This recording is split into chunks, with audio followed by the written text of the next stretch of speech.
Welcome back to Mac Talks Football, and Real Madrid have somehow, gotten away with that, and they have won their game against Celta Vigo 2-1. So let's go ahead and talk about it.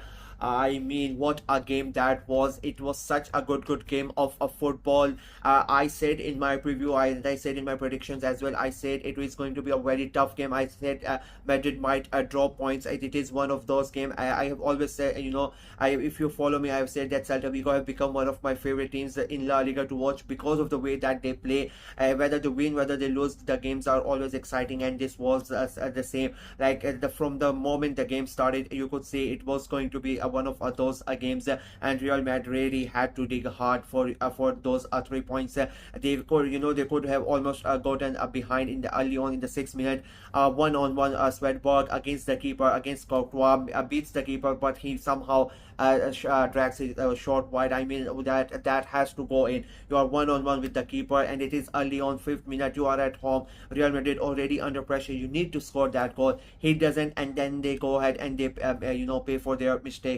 Not that early on, but then 10-15 minutes. Kylian Mbappe. I mean, what a strike! I don't know why they let him shoot from there. It's Kylian freaking Mbappe. For you're giving him so much space. Nobody's really getting on him. They just let him have the shot, and of course you give Mbappe a chance to shoot from the 12 yards out of the goal. He's gonna score that goal. Amazing shot. No chance for the goalkeeper. I really feel bad for the keeper because I think it was the defender's mistake. Nobody really closed him down. They just stood up and they said, okay, Kylian, let's have a shot. Let's see what you can do about it. And Kylian said, thank you very much, and he scores that goal, and it was quite an easy goal for him to score, and Real Madrid take the lead. But the thing is, even though Real Madrid went ahead, they really did not perform to the level that you would expect. I have said this throughout this season. They, apart from this is the 11th game of this 10th game of the season in La Liga, and I would say there are only been a couple of 2 or 3 games where Real Madrid have really played to their potential. Apart from that, they are not really playing that good, but they are still getting the points. And today was one of those games. Even though they took the lead, after that it was all Celta Vigo. They really put Real Madrid under pressure, and we go into the second half, and they get the equalizer. A great well worked move between 2-3 players, and Svedberg is on the end of the cross from the fullback, and he places it calmly, uses that Mesut Ozil technique, hits the ball onto the ground and into the past Courtois, and it's 1-1. And after that, it was against Celta Vigo, who are the one taking initiative. They had so many chances. I think Courtois made 2-3 saves. They went so close, again dragging the ball inches away from the crossbar. Real Madrid, for them, Bellingham, he comes very close to scoring, but then Luka Modric. I mean, if you have a player like Luka Modric in your team, you always have a chance. 36 of his age, he somehow manages to pass the ball to Vinicius, like from 5 players are in front of him, and he somehow still manages to pass the ball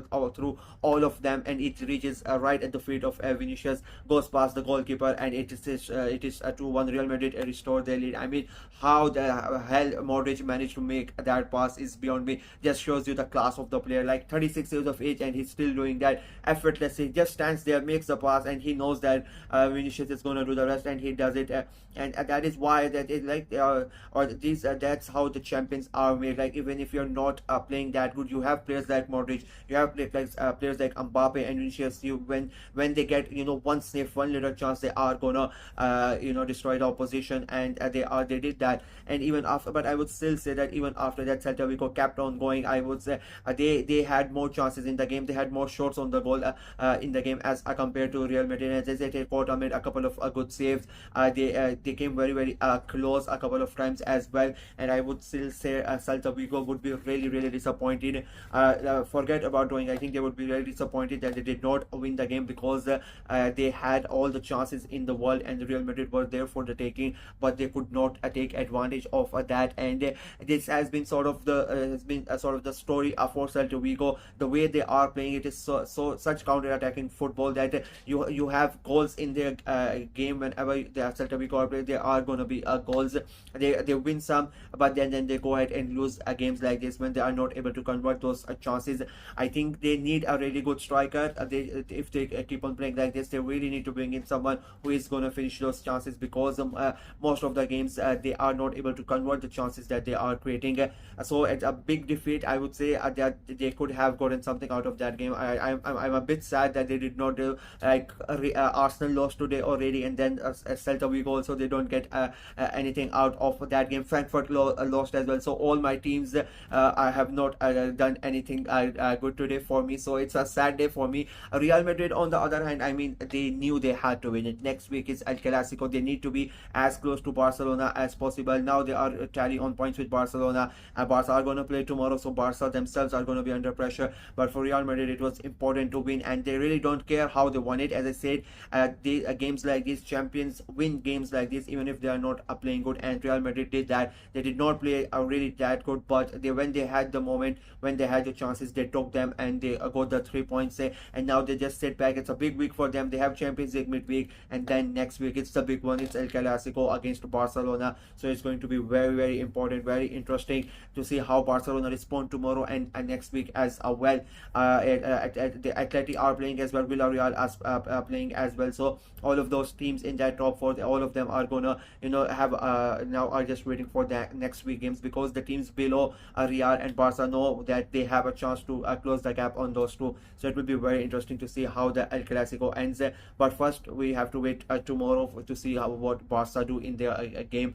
Real Madrid, a great win. I would not say a comprehensive win, a very important win, a good win, but their performances were not there. So before going for that El Clasico, I think they need Ancelotti needs to do something with his player, because if they perform like this against Barcelona, they are gonna get destroyed, because Barcelona have been amazing this season. Every single game they have played, they have been, it just looks like they are having fun. So Real Madrid really need to get up and be ready for that game, otherwise it's gonna be a disaster. But for today, they will be really happy. They came back from the international break, and they went away to a tough place at Celta Vigo, and they got the job done. They got the 3 points.